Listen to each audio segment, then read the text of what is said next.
you are looking at the Elgato Prompter. There are tons of review videos out about this device already, and most of them are rave reviews, and I couldn't agree more. I use this device every single day now. I use it to record YouTube videos like this, but more importantly, I use it with my clients. It has made those workflows just so easy, and I'm going to break down exactly why in this video.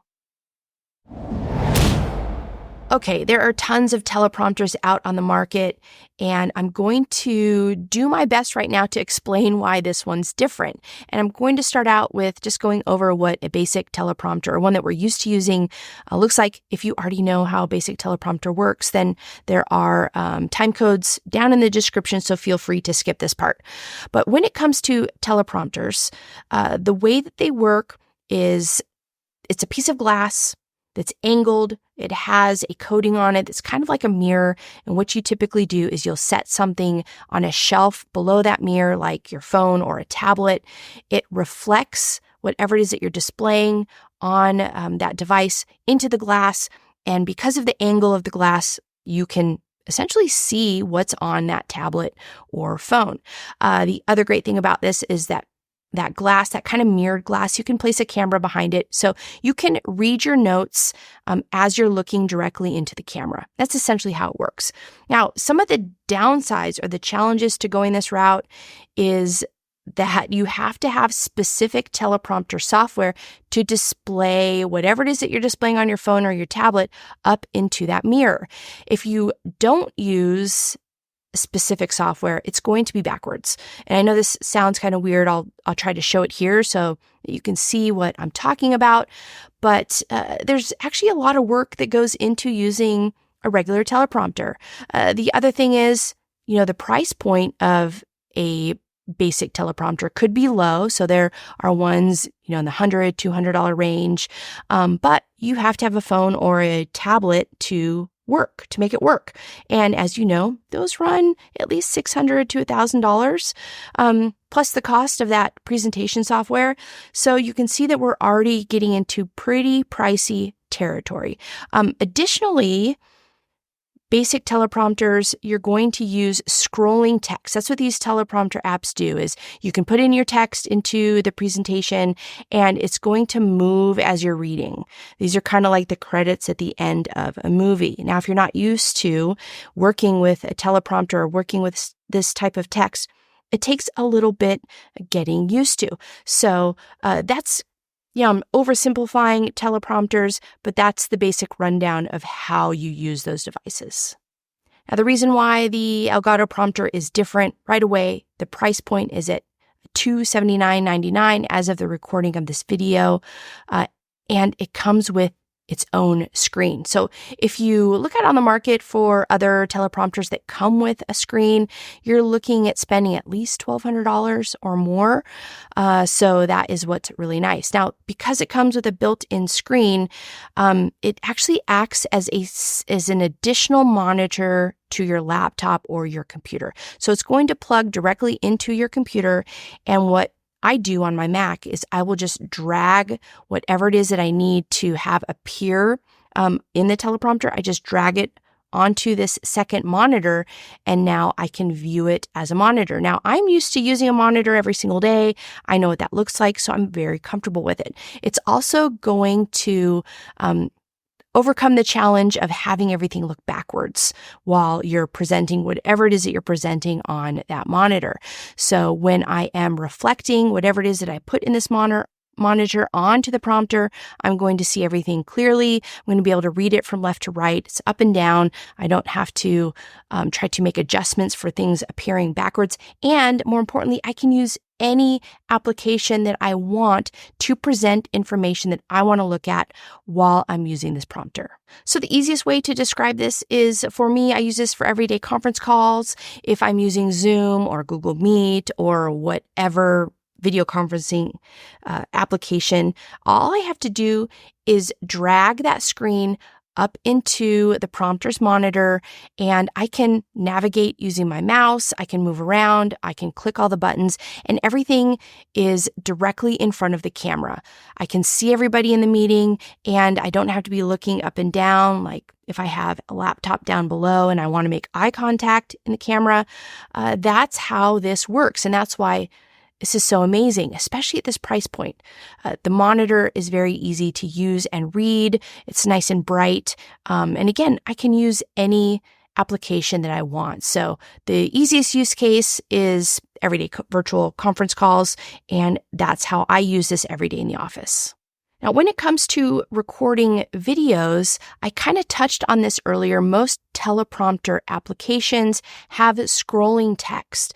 And when it comes to working with my clients, getting used to scrolling text is no easy feat. It takes a lot of practice. It takes a lot of getting used to. I don't even know how many takes it takes to record a video all the way through. And it's because my clients tend to start to sound like robots as they're reading the text. I also get kind of that deer in the headlight look.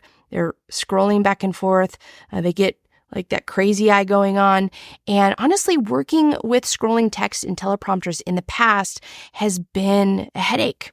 And as I mentioned before, what's great about the prompter is that I can have my clients put their presentation together or put their notes together in applications that they're used to using, like PowerPoints, like Google Slides, even Canva.